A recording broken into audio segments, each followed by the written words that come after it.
In this video, we will talk why PPIs are best among all the antacids that are available in the market. Now, what are PPIs? PPIs are proton pump inhibitors. So, what are the antacids that are available?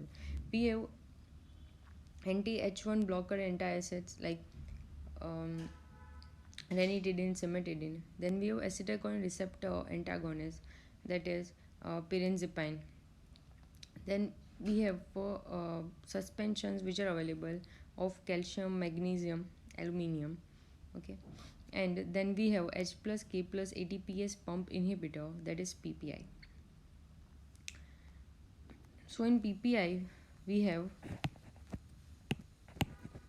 omeprazole, esomeprazole, rabeprazole, lansoprazole. So with this prazole suffix, it will be easy for you to remember that it belongs to PPIs, right? Now, in the stomach, okay, this is the stomach. There are various parietal cells which are present in the stomach that secretes HCl. So this is a parietal cell which are drawn here. You can see that there are various receptors present: H1 receptor, acetylcholine receptor, gastrin receptor, H plus K plus ATPase pump. So let me first explain you how the acid is secreted. When you take food, right, there is a stimulation of the vagus nerve.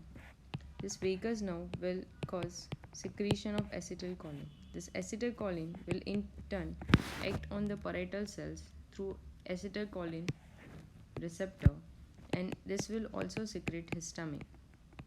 Now this histamine will act on H1 receptor of the parietal cell. Then this vagus nerve also secrete gastrin from the G cells of the antrum. Now this gastrin in turn will act on the gastrin receptor. Now all this receptor through with the help of second messenger increases cyclic AMP and calcium and will cause stimulation of this pump, that is H plus K plus ATPase pump. So this H plus K plus ATPase pump is like our final destination. Okay, so this is the final gateway, and this will cause H plus to get out of the cell and K plus will enter the cell, and there will be also secretion of this chloride, and HCl will be formed and will be released in the GI mucosa.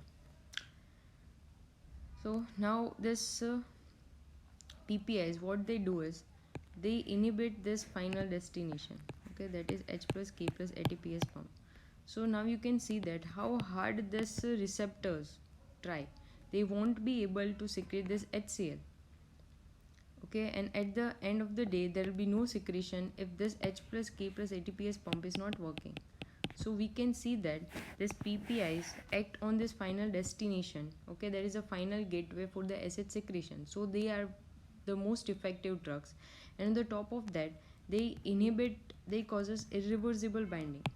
Okay, so there is a irreversible binding, and because of this irreversible binding they are longer acting. Okay, their half life, if we go to the pharmacokinetics and see that the half life is only 22 hours, but the action lasts for 24 hours. Why it occurs? Because of this irreversible binding to this H plus K plus ATPase pump.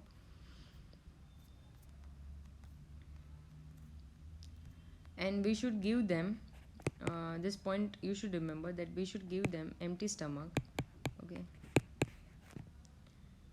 and if you give it with food, then this drug won't be able to get absorbed, because if there is a acid secretion, then the drug will be, that is this omeprazole drug will be destroyed in the GIT mucosa only and won't be able to reach the blood and reach the parietal cells. So keep this in mind. The drug should be given in empty stomach, that is 1 hour before food. Now we will talk about the use, as this is helping to decrease the acid secretion. Where this are being used, these are used in GERD, then we can use in peptic ulcer disease, right, ZES, Zollinger-Ellinger syndrome,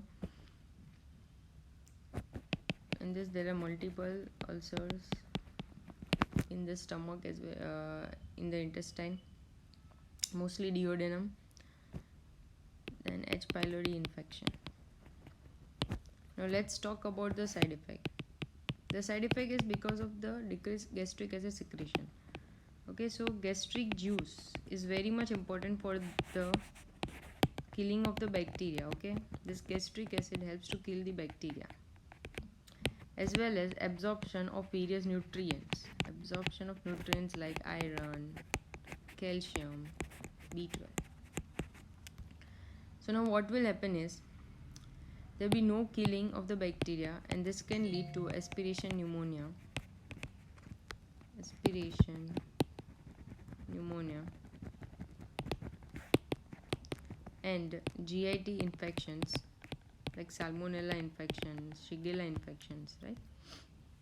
Then there can be iron deficiency anemia, osteoporosis,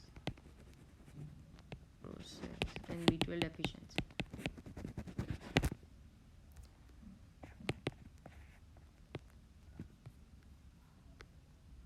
And there can be also a risk of cancer.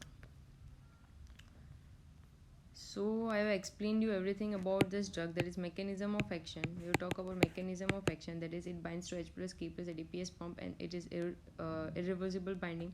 Then I have told you about the use of the drug. Then I have talked about the side effect and the pharmacokinetics of this drug. So I have covered all the high yield points about this drug. And so yeah, that's all for this video. Hope you like this video. Please don't forget to like, subscribe and share with your friends.